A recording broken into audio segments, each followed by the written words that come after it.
السلام عليكم ورحمة الله وبركاته. حلقة جديدة وعمر كورة عالمية، أخبارنا العالمية والمحلية. طبعا قبل ما أبدأ يا ريت لايك وشير ودعم للقناة وأخيكم عمر كورة عالمية. إصابة إمام عاشور في الركبة، إصابة يعني هي فيها قلق شوية، لكن هو طبيب المنتخب امبارح شخص كده التشخيص كده هو بالعين المجردة كده بإيده كده هو وتشعير المجردة بالامكانيات اللي معاه بس كده، من غير ما يشخص يعني من غير الاشعاعات، قال انها اصابه بسيطه واسبوع ويرجع. معنى اسبوع ويرجع و10 ايام يبقى ممكن يعني لا قدر الله في حاجه، يعني ممكن الاصابه تطور شويه. فالتشخيص النهارده ان شاء الله هيتعرف هل كم اصابه امام عاشور وكم الغياب، لكن نتمنى ان شاء الله ان الاصابه تكون بسيطه. يعني امام عاشور لاعب كبير، تاني مره يصاب مع المنتخب.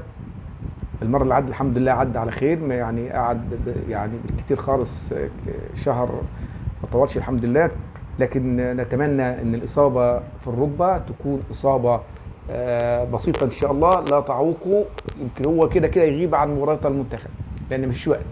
بكره هيلعب مع كاب فيردي ويوم الثلاث هيلعب مع بتسوانا، يعني هيلعب يوم بكره الجمعه والسبت هيسافر، مفيش وقت. يعني كده كده امام عاشور غايب عن المنتخب. ممكن يغيب كمان عن مباراه جورميها الكيني، لكن عايزين مباراه السوبر. مباراه السوبر مع الزمالك يوم 27 مباراه هامه جدا. نتمنى الشفاء لامام عاشور، ونتمنى ان الاصابه تكون بسيطه وما تعقوش وما تاخروش اكتر من اسبوع 10 ايام، بالكتير خالص اسبوعين.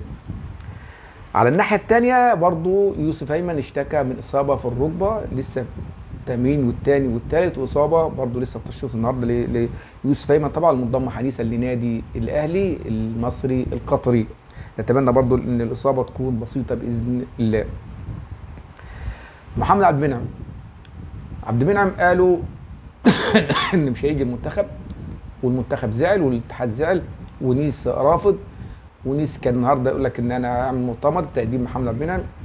الدنيا قامت، في كلام حصل من حسام حسن وابراهيم حسن والاتحاد الكوره ونادي نيس ومحمد عبد المنعم كده ايه، يعني حصل ان حصل اتفاق ان خلاص عبد المنعم اجل المؤتمر ونادي نيس اجل المؤتمر، لان ده مباراه وطنيه، مباراه دوليه، توقف دولي. وقال لك ان عبد المنعم خلاص هيجي وحجز طيران، لكن الطياره اتاخرت فاعتذر لاتحاد الكوره واعتذر لحسام حسن، وحسام حسن قبل الاعتذار، وده الصح. ليه؟ اولا عبد المنعم لسه رايح جديد، يعني لسه ما تعرفش وفي يعني في قلق، حتى لو جه المباراه ممكن يبقى ايه، مش يأدي الاداء اللي هو. ده انا حقيقه المباراتين مش همتين، يعني مباراه سهله، مباراتين سهله. عندك ثالث حاجه، عندك بدائل، عندك حجاز ورام ربيعه وعندك بيكهام، يعني مش محتاج مع عبد المنعم هو احنا محتاجين عبد المنعم في اي وقت، لكن يعني مش عايزين نكبر الموضوع. عادي ممكن ما يلعبش مباراه بكره، ممكن يجي بعد بكره عادي يرتاح، او بكره او يسافر على طول على ايه، على بتسوانا ويلعب ماتش ايه، ماتش بتسوانا الثلاثه. وحتى لو ما لعبش لازم يكون في قبول اعتذار، يعني تراضي ما بين الاطراف كلها، سواء حسام حسن الكره المصري نادي نيس ومحمد عبد المنعم. يعني موضوع سهل، يعني ما نكبروش زياده عن اللزوم. ده بالنسبه لي لمحمد عبد المنعم وامام عاشور ويوسف ايمن. تركي آل الشيخ اعلن النهارده ان مباراه السوبر يوم 27، والتذاكر يعني النهارده طرح التذاكر للجماهير النهارده. الاهلي ليه نصيب 25,000 تذكره كما اعلنها تركي آل الشيخ. نتمنى ان شاء الله ان في السعوديه الجماهير والمدرج يكون مليان على الاخر لنادي الاهلي. عمر فرج خلاص، عمر فرج فلسطيني راح نادي الزمالك. بالنسبه لنادي الزمالك في مشكله حصلت امبارح، مشكله خناقه كبيره جدا بين اعضاء نادي الزمالك وبين بالذات بين اثنين، بين العضو محمد طارق،